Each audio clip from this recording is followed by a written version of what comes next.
टिंकू एक बहुत ही शरारती बच्चा था और वो एक साधारण से स्कूल में पढ़ता था, लेकिन उसे कंप्यूटर का बहुत ही ज्यादा शौक था। उसने अपनी टीचर से कहा कि टीचर, आप लोग हमें स्कूल में कंप्यूटर क्यों नहीं सिखाते, जबकि स्कूल में तो बहुत सारे कंप्यूटर हैं। आप उस कंप्यूटर वाले कमरे को भी कभी नहीं खोलते। देखो बच्चों, सारे कंप्यूटर खराब हैं। हम नए कंप्यूटर मंगवा लेंगे, तब तुम लोगों को कंप्यूटर जरूर सिखाएंगे। ये तो आप हर साल ही कहते हैं, लेकिन कभी भी कंप्यूटर का कमरा नहीं खुलवाते। इस बार मैं पूरी कोशिश करूंगा कि तुम लोगों को कंप्यूटर सीखने को मिले। पूरा साल बच्चे इंतजार करते हैं, लेकिन कंप्यूटर नहीं सिखाया जाता और बच्चे उदास हो जाते हैं। मुझे लगता है कि स्कूल वाले जानबूझकर हमें कंप्यूटर नहीं सिखाना चाहते। हाँ टिंकू, कुछ ऐसा ही लगता है। अब हमें ही कुछ करना पड़ेगा, जब तक स्कूल में कंप्यूटर सिखाया जाना शुरू नहीं होता। हाँ, तुम सही कह रहे हो टिंकू, कल से हम सब स्कूल नहीं आएंगे। दूसरे दिन से कोई भी बच्चा स्कूल नहीं पहुंचता। टीचर परेशान हो जाते हैं कि ऐसा क्यों हो रहा है, बच्चे स्कूल क्यों नहीं आ रहे। टीचर्स कारण का पता करने की कोशिश करते हैं। बच्चों के माता पिता को स्कूल में बुलाया जाता है। सभी माता पिता पूछते हैं कि जब स्कूल में कंप्यूटर भी है और स्कूल में कंप्यूटर का कमरा भी है, तो बच्चों को कंप्यूटर क्यों नहीं सिखाया जाता। मैं आप लोगों को उसके बारे में कुछ नहीं बता सकता।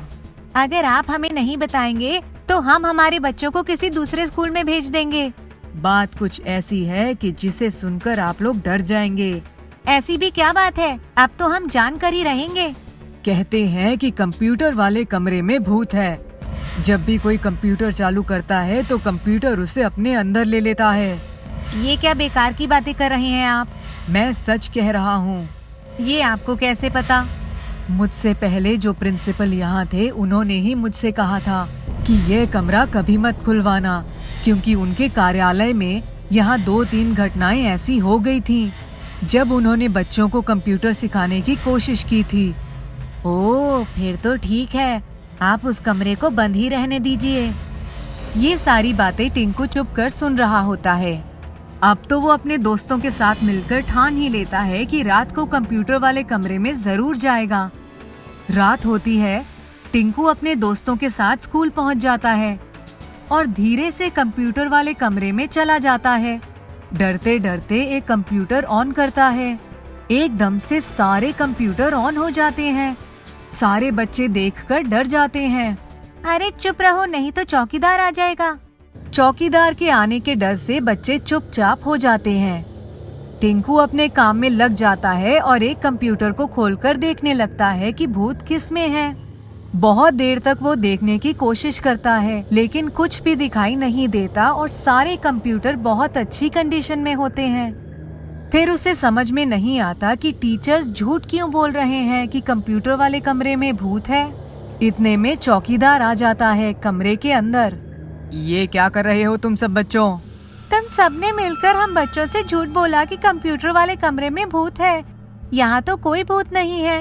अब तुम सबकी शिकायत मैं अपने माता पिता से करूँगा और मेरे माता पिता तुम सबकी शिकायत पुलिस में करेंगे।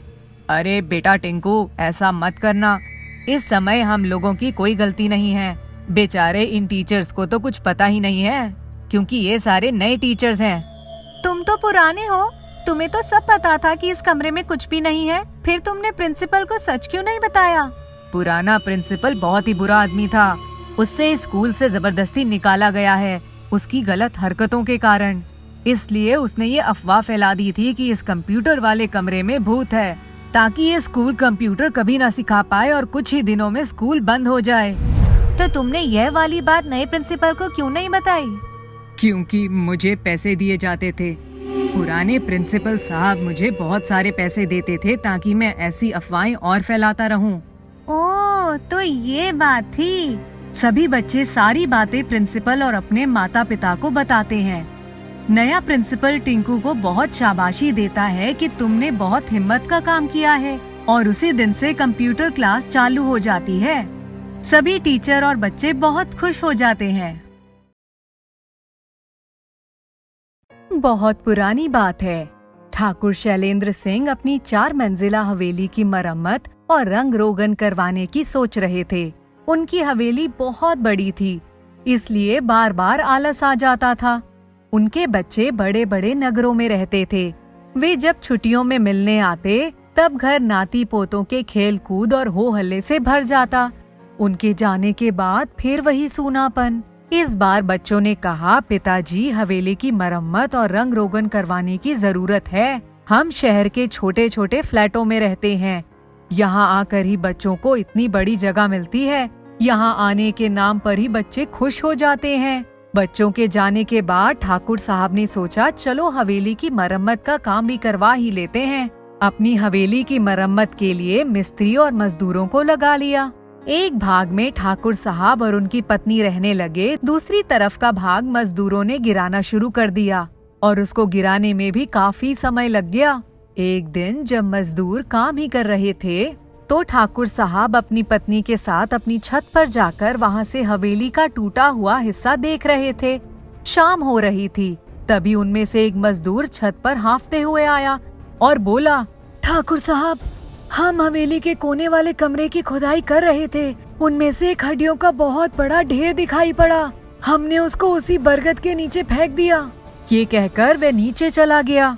तभी उनको लगा कि उस हवेली के पिछले हिस्से के कोने में जो बरगद का पेड़ था, उस पेड़ की सारी डालियां पकड़कर कोई बहुत जोर जोर से हिला रहा है। उनको समझ में नहीं आया। उन्होंने टॉर्च जलाकर देखा, वहाँ 3-4 अजीब शक्लों वाली औरतें जिनकी बहुत लंबी लंबी चोटियां थीं, वही उन डालियों को पकड़कर बड़े गुस्से से हिला रही थी। इसी से पूरा बरगद का पेड़ बुरी तरह से हिल रहा था। लगता था कि वे उसको हिला हिलाकर गिरा ही देना चाहती हैं। ठाकुर साहब ने अपनी पत्नी से कहा, चलो नीचे चलते हैं और कोई उपाय सोचते हैं। सारे मजदूर मिस्त्री जब काम खत्म कर चुके तब ठाकुर साहब ने उनको ये बात बताई। ठाकुर साहब को वहम हो गया। उन्होंने सोचा, कहीं ऐसा तो नहीं कि वही हड्डियां चुड़ैल बन गई हैं। उस दिन ठाकुर साहब ने सभी मजदूरों और मिस्त्रियों को रोक लिया और कहा, आज तुम लोग यहीं रुको, खाना भी यहीं खा लेना और यहीं रात को सो जाना। रात के समय तुम लोग भी चलकर देखो, जो मैंने कुछ देखा वह मेरा भ्रम तो नहीं था। मिस्त्री और मजदूर मान गए। उस रात वे सभी उनके घर पर ही रुके। सब खाना खा पीकर बहुत देर तक बातें करते रहे। उसके बाद सब लोग मिलकर छत पर गए। छत पर बिल्कुल घुप अंधेरा था। हाथ को हाथ नहीं दिखाई पड़ रहा था और अंधेरी रात थी। कुत्ते भी जोर जोर से भौंकने लगे। सब वही मुंडेर के पास छुपकर बैठ गए। उन्होंने देखा कि पता नहीं किधर से औरतें आई और उन सबकी चोटियां वाकई बहुत बड़ी थीं। मिस्त्री ने ठाकुर साहब से धीरे से कहा, ये तो सही में चुड़ैलें ही लग रही हैं। उन चुड़ैलों की आंखों में गुस्सा साफ झलक रहा था। ऐसा लग रहा था कि सब मिलकर पेड़ को हिलाकर गिरा देना चाहती हैं। धीरे धीरे सभी नीचे आ गए। उन्होंने सोचा, इसका क्या उपाय करना होगा। दूसरे दिन सभी मजदूर और मिस्त्री सुबह होने से पहले बिना ठाकुर साहब को बताए ही अपने अपने घर चले गए। ठाकुर साहब को चिंता हो गई। उन्होंने सोचा, लगता है डर के मारे सब बिना बताए ही चले गए। जब शाम हुई तब सभी मजदूर आए और उन्होंने कहा, हम एक अघोरी साधु को जानते हैं। रात को ही ख्याल आ गया था, इसलिए हम आपको बिना बताए ही चले गए। हम गांव-गांव घूमकर काम करते हैं। तभी किसी ने एक अघोरी साधु का जिक्र किया था, जिनको इन सब के बारे में काफी ज्ञान है। हम उन्हीं से मिलने गए थे। सारी बातें सुनकर उन्होंने कहा, अगर चुड़ैलों की चोटी काटकर जला दी जाए तो चुड़ैलें वह स्थान छोड़ देती हैं। ठाकुर साहब सोचने लगे कि उन चुड़ैलों के पास कौन जाएगा। यही सोचते सोचते उनको नींद ही नहीं आई। दूसरे दिन जब सभी मजदूर काम पर आए तब सबने काम शुरू कर दिया। उस दिन भी सभी लोगों को ठाकुर साहब ने रोक लिया। रात को उन्होंने एक मजदूर से कहा, जो घर टूट रहा है उस जगह पर 8-10 कंडे रखकर उसमें आग सुलगा दो। ठाकुर साहब और 3 मजदूर एक लालटेन और 4 कैंची लेकर बड़ी हिम्मत करके उस पेड़ के नीचे गए।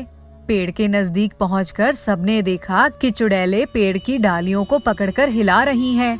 ठाकुर साहब जोर से बोले, कौन है यहाँ, क्या कर रहा है? उन चुड़ैलों में से जो सबसे भयानक थी उसने आकर गुर्राते हुए कहा, हम आराम से उस कोने वाले कमरे में रहते थे, लेकिन तुमने हमारा घर उजाड़ कर हमें बिना घर के कर दिया। अब हम कहाँ जाएं? हम ये हवेली नहीं बनने देंगे। सब लोग भाग जाओ। तभी ठाकुर साहब ने मौका देखकर अपने साथ लाई पिसी हुई लाल मिर्च एकदम से हवा में बिखेर दी। चुड़ैल की आंखों में मिर्च भर गई, वो कुछ भी नहीं देख पा रही थी। तभी उन लोगों ने सबके सिर एक साथ करके जोर से भिड़ा दिए। सबने मिलकर एक एक करके सबकी चोटी से थोड़े थोड़े बाल काट दिए। एक चुड़ैल पता नहीं कैसे पेड़ के सबसे ऊपरी डाल पर जाकर बैठ गई और जोर जोर से रोने लगी। ठाकुर साहब ने उसको ललकारा, नीचे आती हो या पेड़ को ही गिरा दें। शायद अकेली पड़ गई वह चुड़ैल इतने लोगों को एक साथ देखकर डर गई और बोली, रुक जाओ, मैं अभी आती हूँ। जब तक वे पेड़ से नीचे आती, एक मजदूर ने ठाकुर साहब के हाथ से लालटेन ली और उसे बुझा दिया। उसका सारा तेल वहीं गिरा दिया और माचिस की तीली जलाकर पेड़ के नीचे फेंक दिया। वहाँ ढेर सारे झाड़ झंखाड़, सूखे पत्ते और टूटे हुए दरवाजे भी पड़े थे।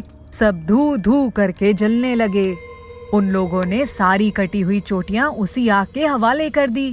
पेड़ वाली चुड़ैल जैसे ही नीचे उतरी, सब उस पर टूट पड़े और उसकी चोटी काटकर जलती आग में झोंक दिया। सारी चुड़ैलें वहां से नी नी नी नी करती हुई भाग रही थी।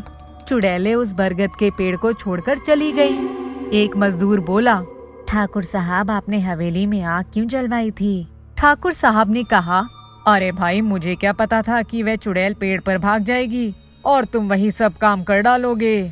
लगभग 1 महीने के बाद ठाकुर साहब अपनी हवेली के बरामदे में सारे मजदूरों और मिस्त्रियों के साथ बैठे हुए चाय पी रहे थे। तभी गांव के कुछ लोग ठाकुर साहब से मिलने आए और ठाकुर साहब उनको अपने बहादुर मजदूरों के किस्से हंस हंस कर सुना रहे थे। ठाकुर साहब ने कहा, आज हम लोग हंस रहे हैं, लेकिन उस दिन जब हमने उन चुड़ैलों को देखा था और उनकी चोटी काटने का सोचा था, तो ये सोच भी नहीं सकते थे कि आज हम जिंदा बचेंगे या नहीं। लेकिन अंत में हमने उनको भगा कर ही दम लिया।